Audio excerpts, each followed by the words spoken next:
don't turn to your neighbor. Do you know how they say that one? Please don't turn to your neighbor. Your mom got me skipping. Don't turn to your neighbor. Do not.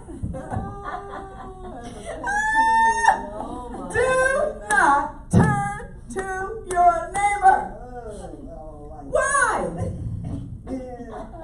Because when the fullness of glory is invading your space, do you want somebody talking to you at that moment?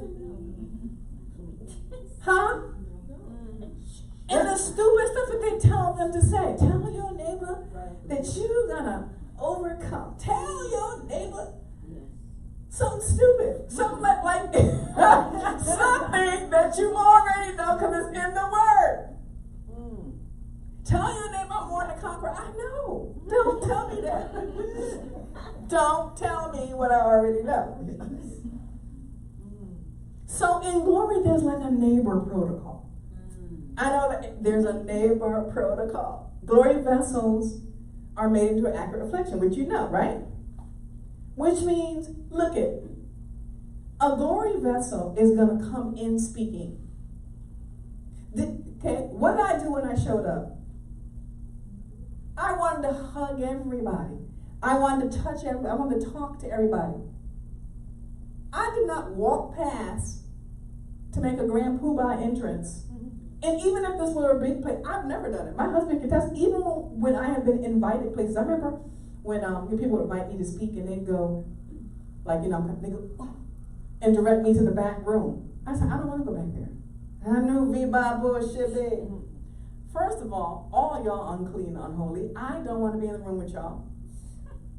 Number one, I am just here on assignment. Number two. Number three, I want to worship.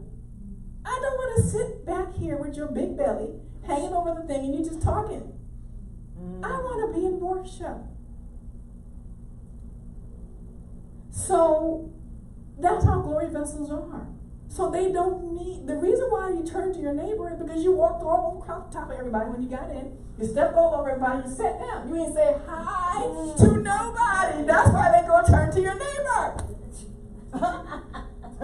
Because you didn't speak to nobody. So they're forcing you from the pulpit. How crazy is this? They're forcing you from the pulpit to speak to your neighbor with something stupid. When what you should be doing, if you say that you are, I mean, you don't have to be just a child of God, right? Just speak. And you come in. So there's no need to turn to your neighbor, especially if this person is already in the heavenlies engaging with God. It is actually, think about this. If you have children, or if you have a spouse, or if you've ever been in any kind of relationship, it could be a work relationship.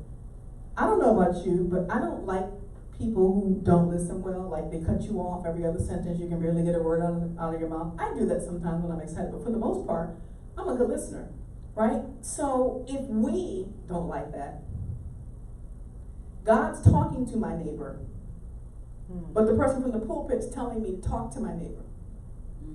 So if we don't like to be interrupted when someone's talking to us, why do we think God does?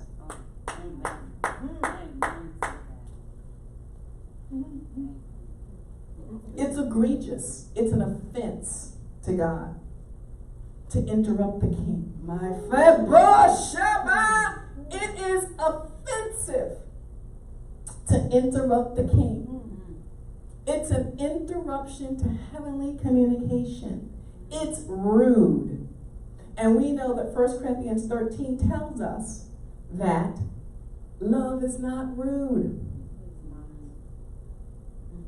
So,